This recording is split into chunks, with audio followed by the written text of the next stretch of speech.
दोस्तों good morning, welcome to my YouTube channel target times. आज हम बात करेंगे परसेंटेज के महत्वपूर्ण क्वेश्चन, क्योंकि ये प्रत्येक कॉम्पिटिटिव एग्जाम में जरूर पूछे जाते हैं।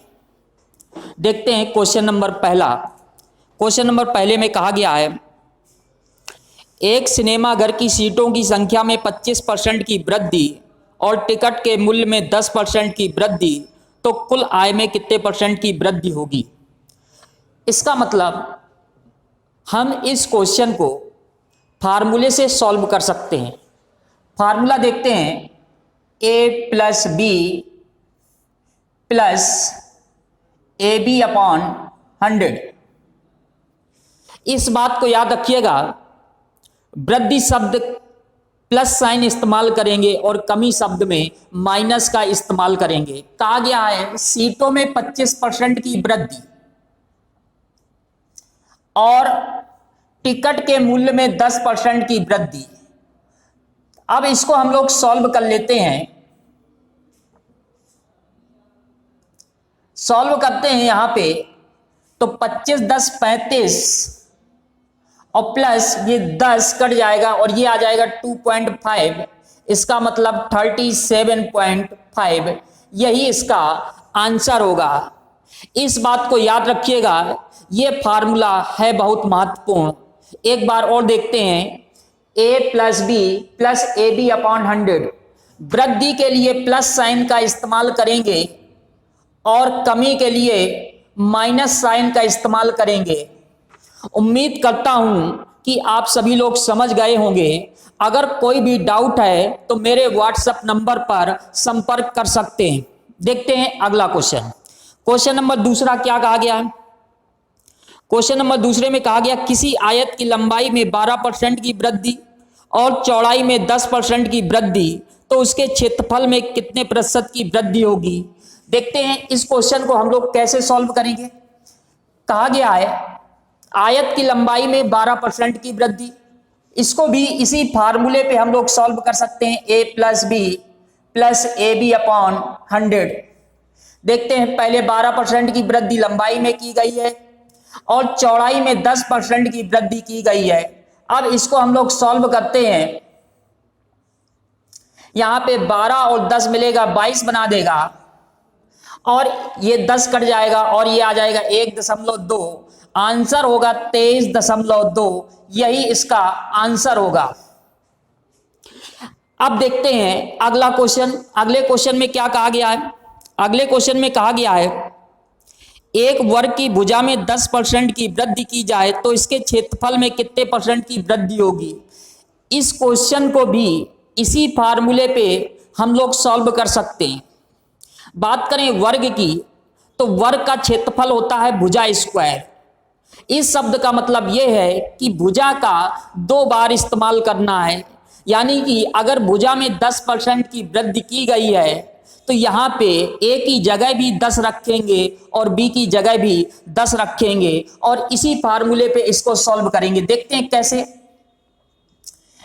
10 प्लस 10 प्लस 10 इंटू 10 अपॉन 100, ये 1 बना देगा और 10 और 10 20 और 1 यानी कि 21% की क्षेत्रफल में वृद्धि हो जाएगी। अब देखते हैं हम लोग अगला क्वेश्चन। अगला क्वेश्चन क्या कहा गया है। अगले क्वेश्चन की बात करें, अगले क्वेश्चन में कहा गया है, राम का आय और बचत का अनुपात 3:2 है। यहां पे कहा गया है व्यय यानी कि खर्च और बचत का अनुपात 3:2 है। यहां पे हम ये भी कह सकते हैं, अगर उसने खर्च 3 रुपए किए, बचत 2 रुपए की, तो इसका मतलब उसकी इनकम हम लोग कह सकते हैं 5 रुपए होगी। इनकम किस अनुपात में होगी, 5 रुपए में। क्योंकि इनकम कैसे बनता है, बचत और खर्च को जोड़ लेते हैं तो इनकम बन के तैयार होती है। अब देखते हैं स्टेटमेंट में क्या कहा गया है। उसकी आय में 10% की वृद्धि होती है। इसका मतलब 5 का 10% हम लोग निकालेंगे, तो पहले भी चर्चा हो चुकी है। 5 का 10% कैसे निकालते हैं, 5 इंटू 10/100 और यहां पे आ जाएगा 0.5। 0.5 का मतलब यह है कि 0.5 में ही दो चीजों में बांटना है, खर्च और बचत। इसका मतलब कुछ अगर खर्च है तो 0.5 में घटा देंगे तो शेष बचत होगी। देखते हैं क्वेश्चन में क्या कहा गया है। क्वेश्चन में कहा गया उसका व्यय 12% बढ़ जाता है। व्यय यानी कि खर्च 12% बढ़ जाता है, तो 3 का 12% निकालेंगे, तो 3 का 12% ऐसे सॉल्व करते हैं और ये आ जाएगा, मल्टीप्लाई करेंगे 36 यानी कि 0.36। अब बात करें यहां पे हमारी बचत कितनी हुई, तो यहां पे अगर इनकम में 0.5 की वृद्धि हो गई तो खर्च में 0.36 की वृद्धि हो गई, तो बचत में कितनी वृद्धि होगी।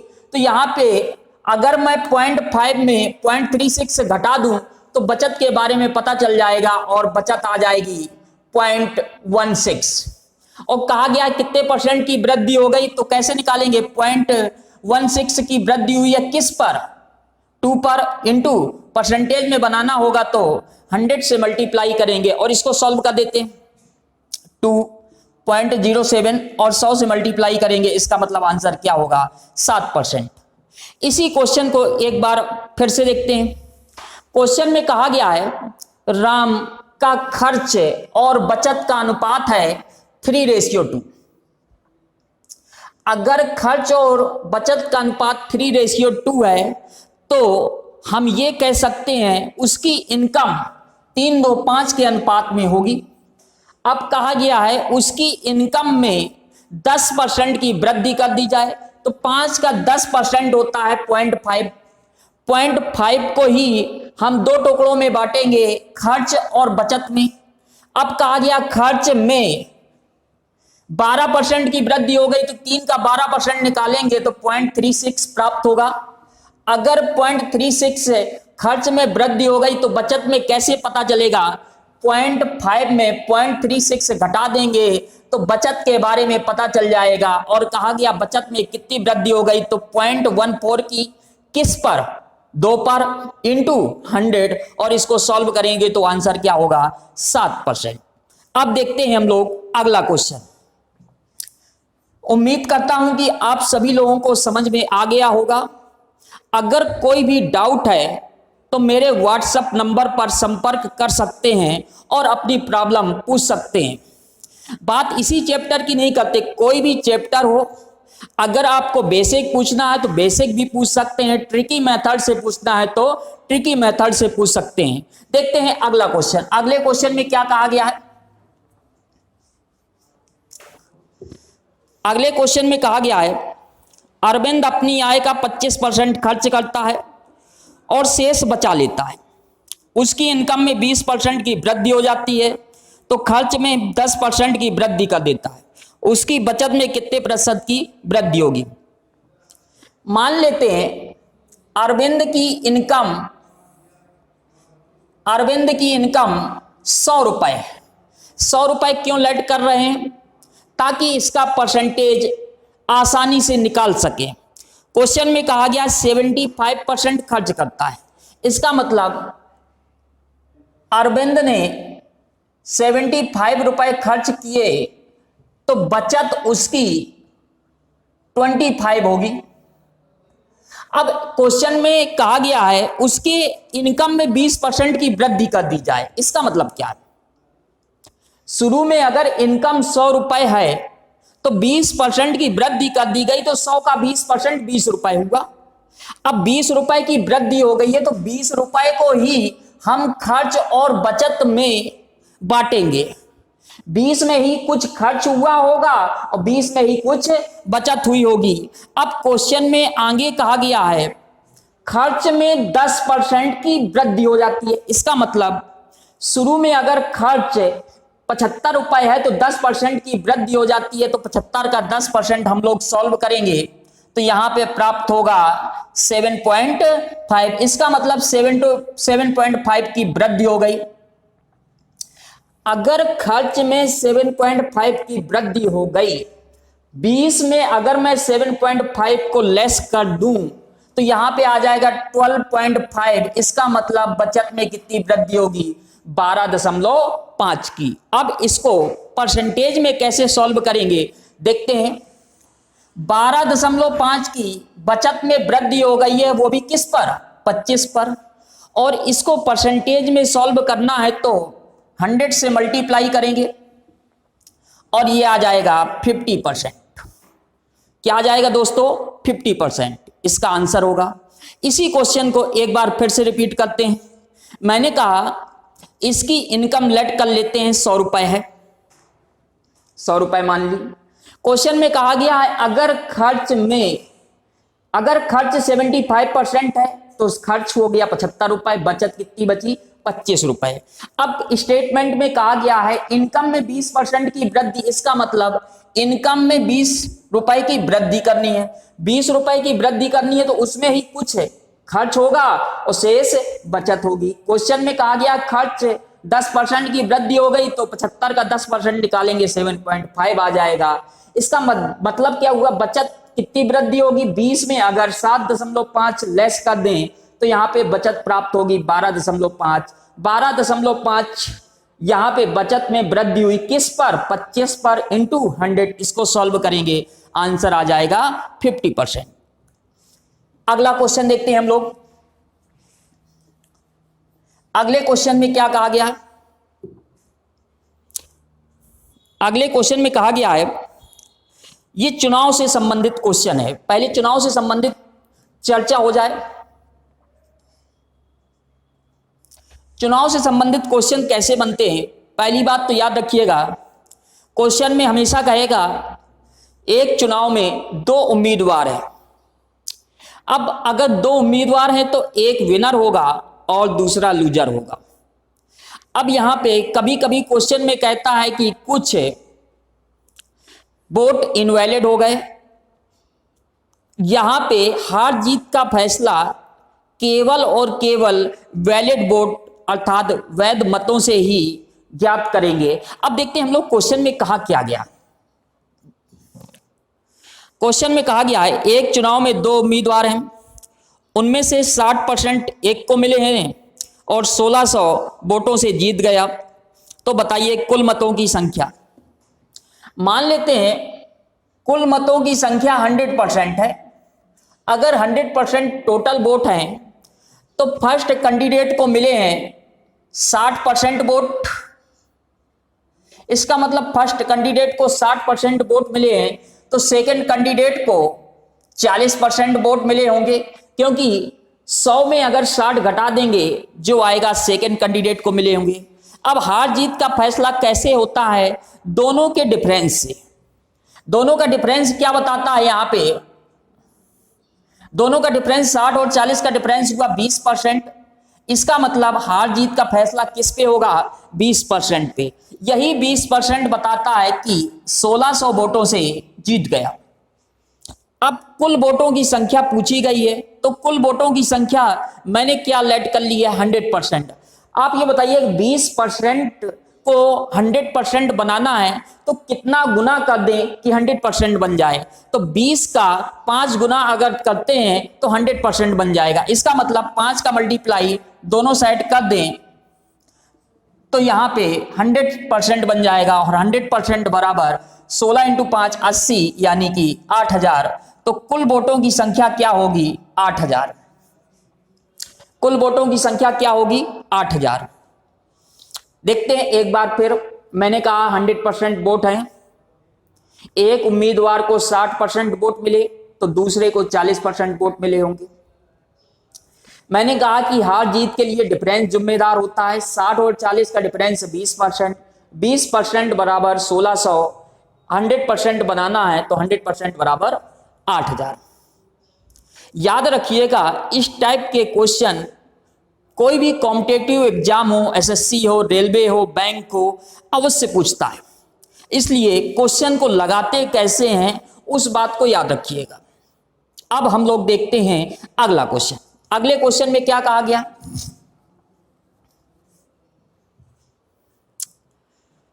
अगले क्वेश्चन में कहा गया है एक चुनाव में 8% मतदाताओं ने अपने मत का प्रयोग नहीं किया।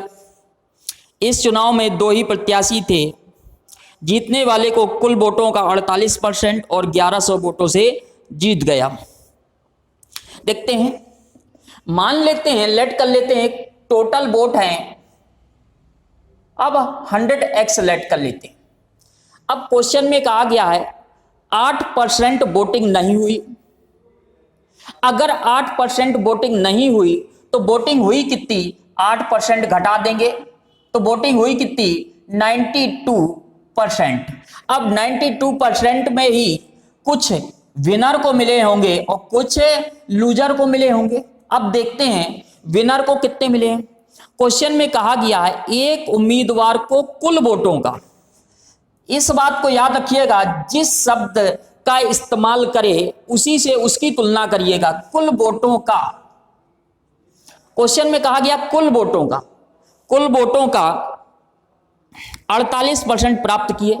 अगर कुल वोटों की बात हो रही है तो 48% 92 का नहीं निकालेंगे, टोटल वोटों का निकालेंगे और टोटल वोट है कितने, 100x, तो 48 कुल वोटों का 48x, यानी कि अगर 48% 100 का निकालेंगे तो 48। लेकिन अब बात करें एक को अगर 48 मिल गए हैं तो दूसरे को कितने मिले हैं, तो अब इस बात को याद रखिएगा 48 इससे नहीं घटाएंगे। किससे घटाएंगे, जो वोटिंग हुई है, यानी कि जो वैलिड वोट है 48, यानी कि 92 में अगर 48 घटा दें यानी कि ये आ जाएगा 44x। अब हार जीत का फैसला कैसे होगा, इन दोनों के डिफरेंस से, यानी कि डिफरेंस कितना आया 4x और क्वेश्चन में कितना दिया गया है 1100। अब यहां पे टोटल वोटों की संख्या पूछी गई है तो टोटल वोट है कितने 100x। अब 4 का क्या मल्टीप्लाई करें कि यहां पे 100 बन जाए, यानी कि 25 से मल्टीप्लाई कर दें, 25 गुना होगा और यहां पे 100x बराबर 25 2 27, यही इसका आंसर होगा। केवल शब्द को याद रखिएगा, अगर कुल वोटों का 48% कहे तो 100 से सॉल्व करेंगे, अगर कहा जाए वैलिड वोटों का तो किससे सॉल्व करते, 92 से। अभी फिलहाल हमको कहा गया है कुल वोटों का। एक बार फिर देखते हैं, हमने कहा टोटल वोट 100x, 8% वोटिंग नहीं हुई, वोटिंग हुई 92, तो काउंटिंग जो होगी 92 पे होगी। क्वेश्चन में कहा गया है एक को कुल वोटों का 48% प्राप्त हुए, तो कुल वोटों का 48% यानी कि 100 का 48%, 48। अगर एक को 48 प्राप्त हुए हैं तो दूसरे को ज्ञात करना है तो 100 से 48 नहीं माइनस करेंगे, माइनस करेंगे किससे, 92 माइनस 48 यानी कि 44x। अब डिफरेंस आ गया 4x 1100। अब 4 का कितना गुना करें कि 100 बन जाए, यानी कि 25 गुना, और ये आ जाएगा आपका आंसर 27,500। अब देखते हैं अगला क्वेश्चन। अगले क्वेश्चन में क्या कहा गया है,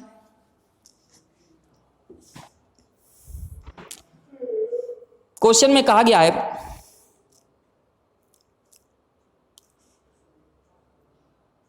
किसी चुनाव में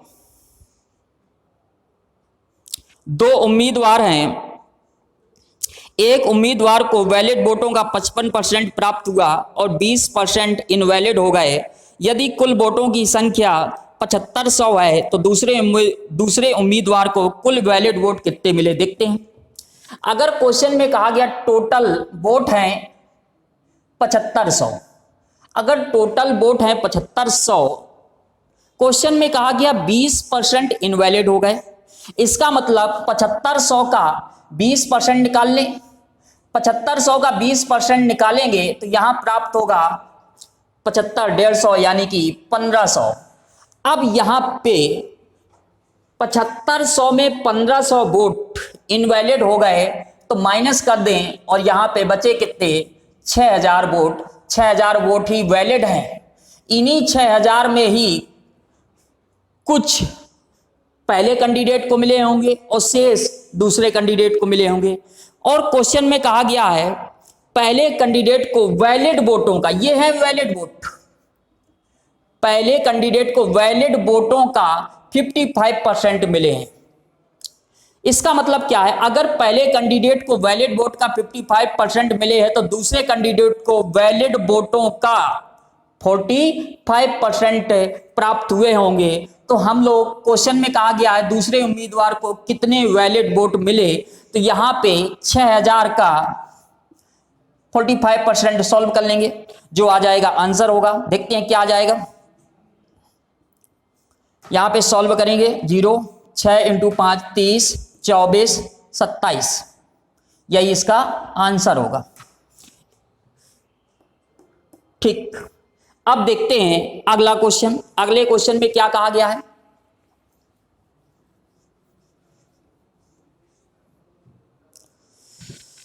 अगले क्वेश्चन में कहा गया है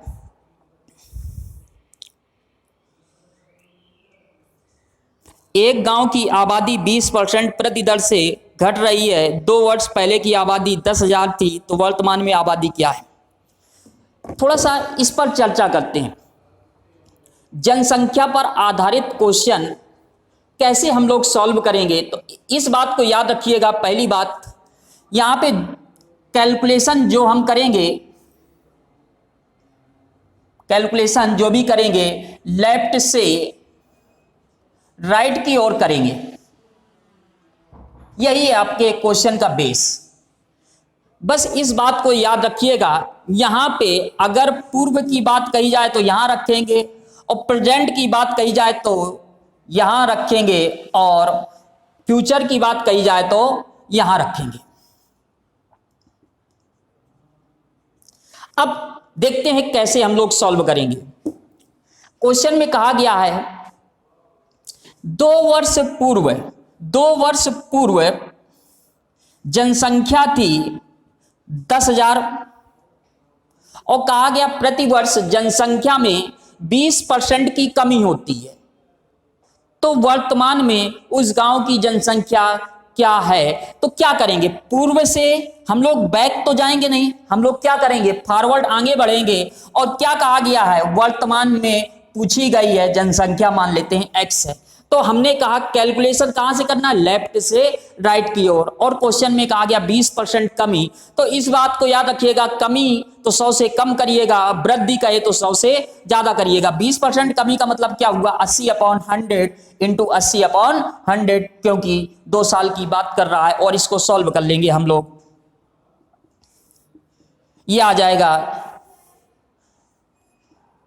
6400, यही इसका आंसर होगा। एक बार फिर मैं इस टाइप के क्वेश्चन पे चर्चा करता हूं, इस बात को याद रखिएगा। पहला पॉइंट, वृद्धि कहे तो 100 से ज्यादा। जैसे आपसे कहा गया 10% वृद्धि, तो क्या कहेंगे, 110/100। 20% वृद्धि 120/100। 30% वृद्धि 130/100। और अगर कहा जाए कमी कहा जाए तो याद रखिएगा 100 से कम। जैसे मैंने कहा 5% कमी तो 95/100। मैंने कहा 20% कमी तो 80/100। मैंने कहा 30% कमी तो 70/100। अब इस बात को याद रखना कि हमारा वर्तमान वाला स्ट्रक्चर वास्तविकता में होना चाहिए, यह नहीं कि आपके मन में जो आया वहीं पे रखें, यही फोकस करना है। अब देखते हैं अगला क्वेश्चन। अगला क्वेश्चन कैसे सॉल्व करेंगे, अगले क्वेश्चन में कहा गया है एक नगर की जनसंख्या 15,000 है, पुरुषों में 8% की वृद्धि होती है और महिलाओं में 10% की वृद्धि होती है।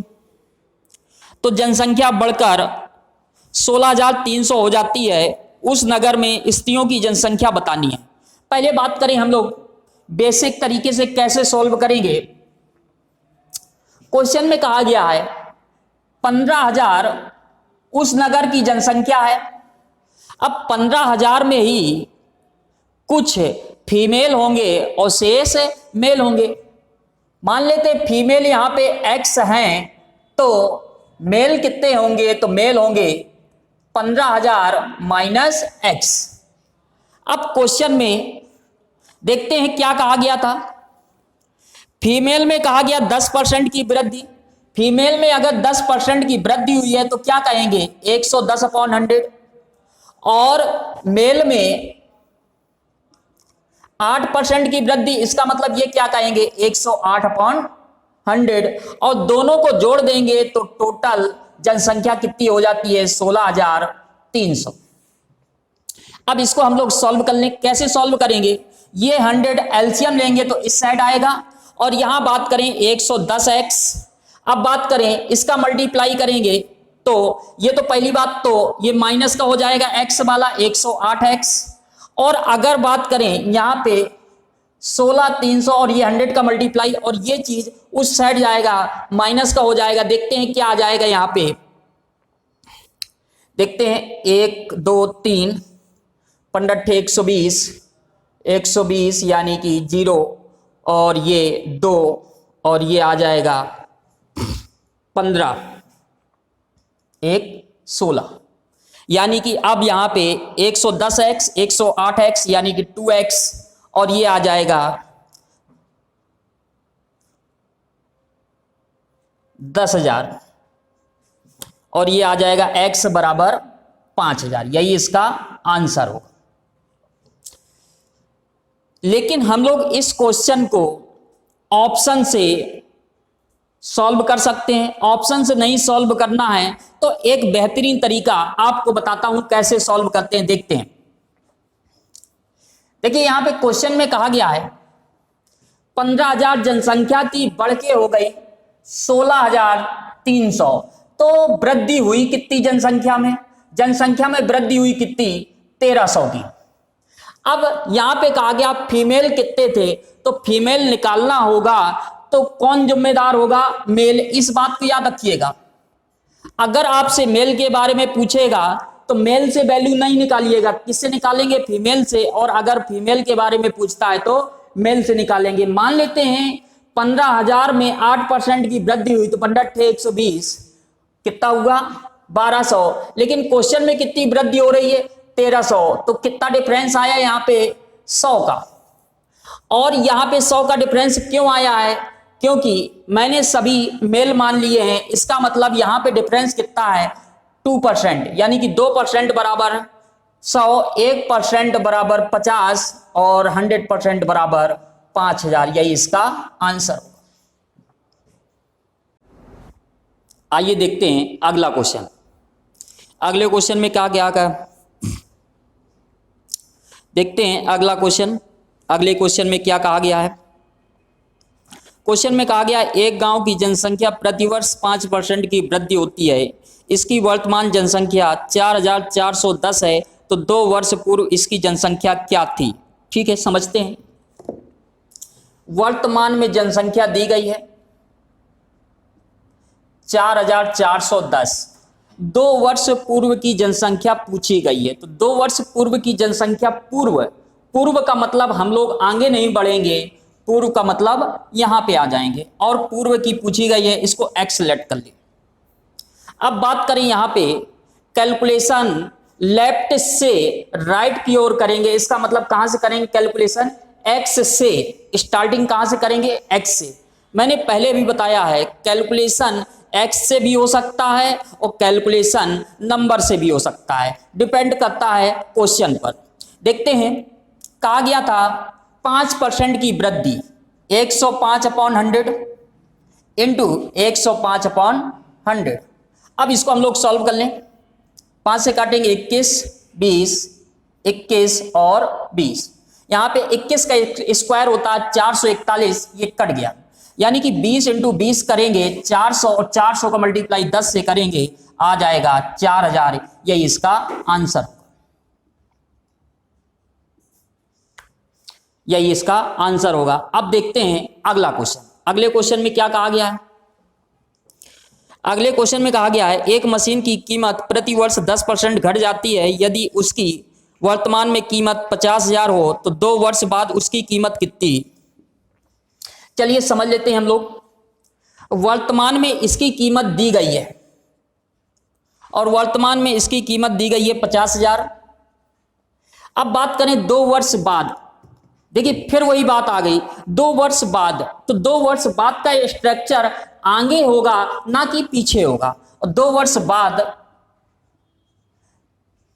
तो यहां पे इसको एक्सलेट कर लेते हैं। अब देखिए यहां पे क्वेश्चन को ध्यान से देखिएगा, यहां पे आप कैलकुलेशन कहां से करेंगे 50,000 से, और कहा गया 10% की कमी, इसका मतलब 90/100 इंटू 90/100 और बराबर में x। इसको सॉल्व कर लें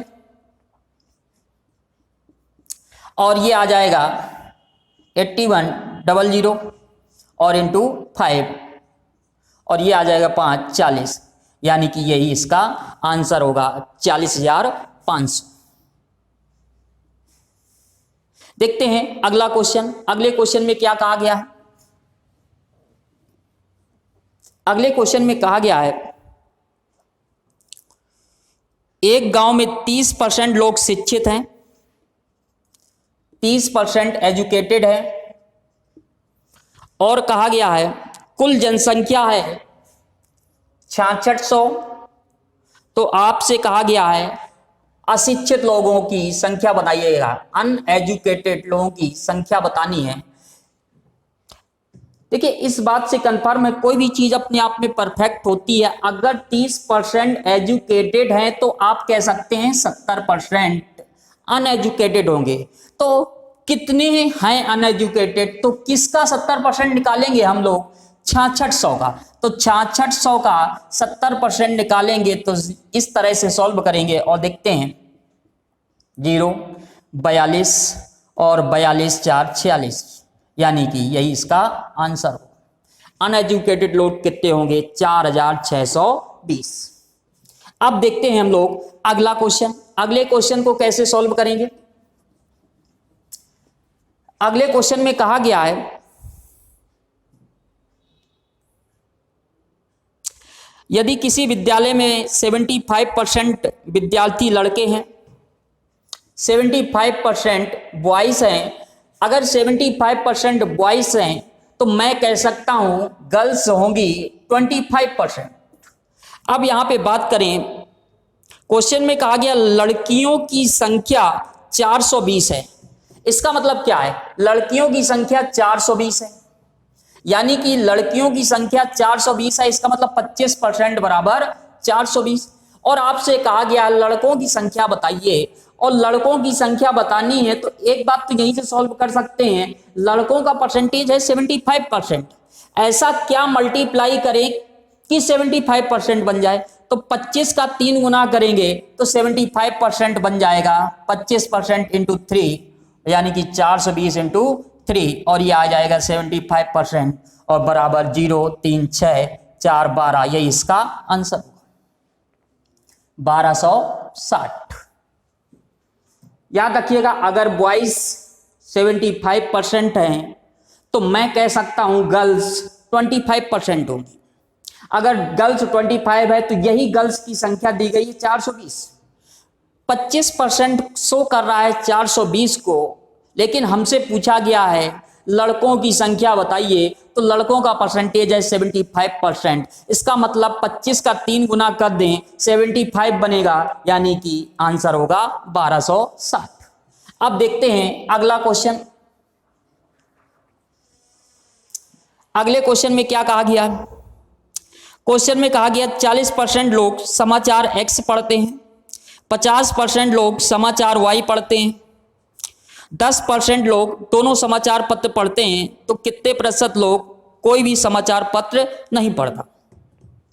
देखिए इस टाइप का क्वेश्चन आपने सेट थ्योरी समुच्चय पढ़ा होगा, या मैं आपको बताता हूं वेन डायग्राम से कैसे सॉल्व करते हैं। पहली बात तो याद रखिएगा यहां पे 40% लोग समाचार X पढ़ते हैं, ये 40% लोग हैं जो समाचार X को पढ़ते हैं। अब यहां पे क्वेश्चन में कहा गया 50% लोग समाचार Y को पढ़ते हैं। ठीक, अब बात करें यहां पे कहा गया क्वेश्चन में 10% ऐसे लोग हैं जो X को भी पढ़ते हैं Y को भी पढ़ते हैं, तो 10% को कहां रखेंगे? मिड में। अब बात करें यहां पे 10% अगर दोनों समाचार पत्र पढ़ते हैं तो एक शब्द याद रखिएगा केवल।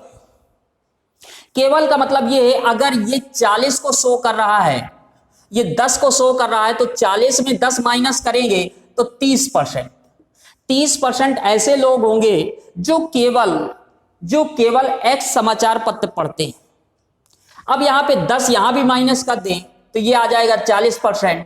तो ये देख लेते हैं समाचार पत्र पढ़ने वाले लोग कितने हैं, 30 प्लस 10 प्लस 40, यानी कि ये आ गया 80%।